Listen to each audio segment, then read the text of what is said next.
Assalamualaikum warahmatullahi wabarakatuh. Halo semuanya, balik lagi di channel YouTube Sayang.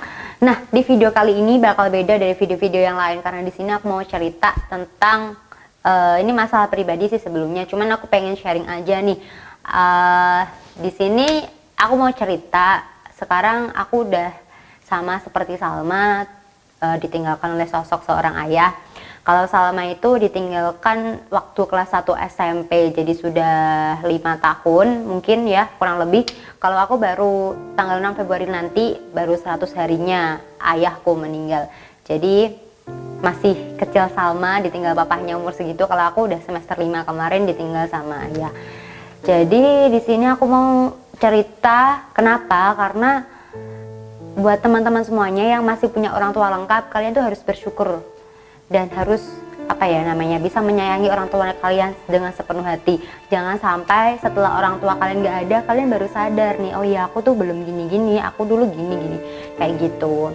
Jadi sebelum ayahku meninggal, dulu aku tidak terlalu dekat sama beliau, soalnya aku lebih dekat sama ibu. Kalau ada apa-apa pasti ngomongnya ke ibu, ini tuh ibu. Cuman aku ngomong ke ayah kalau mau minta uang jajan doang, kayak gitu.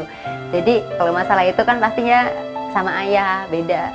Terus kalau kenangannya tuh ya, dulu waktu aku masih kecil sampai di SMP itu kedua orang tua aku tuh ngedidik aku keras banget kayak gitu.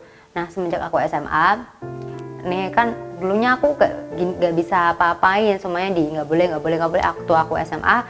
Nah ayahku mulai membebaskan aku, ya bukannya membebaskan dengan bebas pergaulan atau bagaimana, tapi lebih memberi aku waktu ataupun ruang untuk aku bisa mengembangkan diri di situ.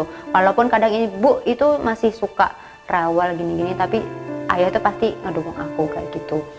Tapi emang aku jarang banget kayak ngomong curhat atau apa, itu jarang banget. Dan apalagi waktu aku kuliah ini, aku kuliah itu pulangnya juga kadang malam ataupun sore. Misalkan aku pulang sore, nanti ganti ayah yang nggak di rumah kayak gitu sih. Jadi jarang banget buat ketemu. Paling emang kalau pagi sebelum berangkat itu aku minta uang jajan dulu.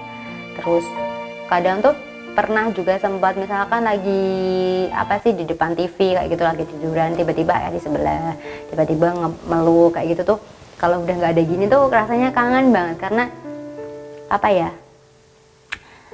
nyesel banget dulu nggak bisa belum bisa ngasih apa-apa, sudah ditinggalkan saat aku belum pernah memberi sesuatu yang berkesan bagi beliau, seperti itu sih.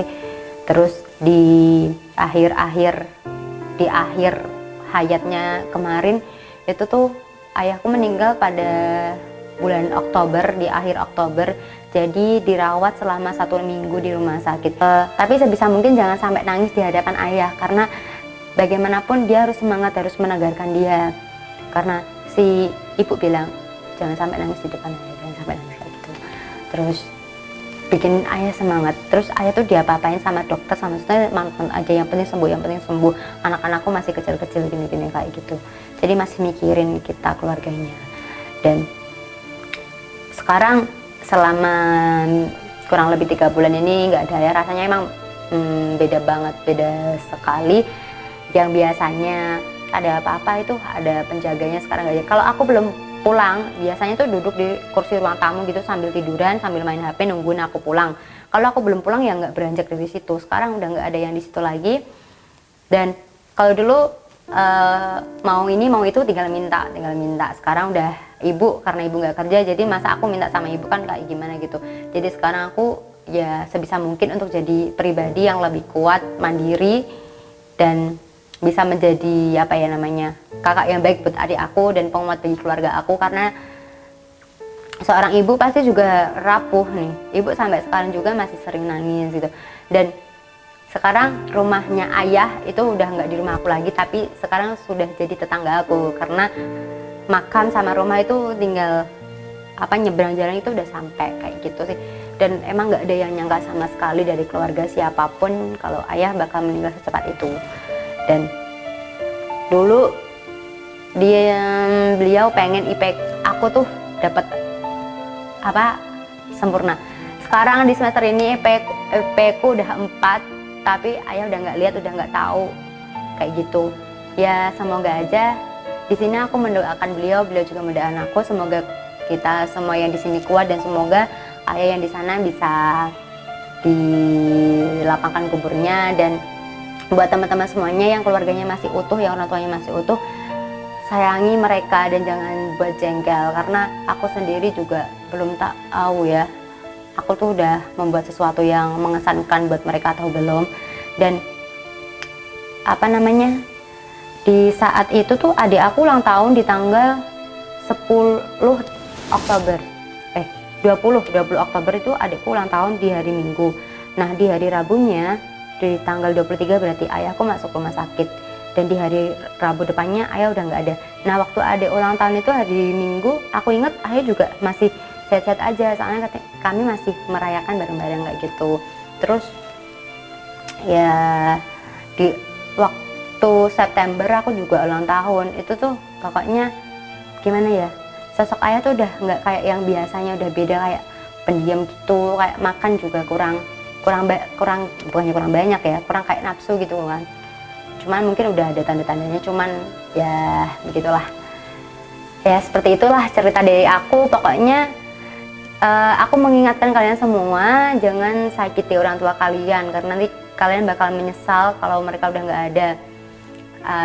Mau itu ibu, mau ayah, itu semuanya sama aja. Hormati mereka dan patuhi kata-kata mereka.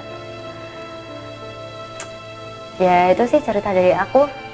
Apalagi ya, nah buat kalian yang sering nakal, udah jangan nakal lagi. Terus apa ya namanya, di sini juga aku belajar mandiri. Yang tadinya kuliah aku dibayarin, nah mulai semester ini aku kuliah harus bisa bayar sendiri. Dan ya emang harus jadi pribadi yang lebih tangguh lagi, harus strong woman seperti itu. Dan oke, cukup aja deh cukup aja sekian, karena nanti kalau panjang lebar videonya bakal lama dan nanti bakal ada hujan deras di sini. Dan terima kasih.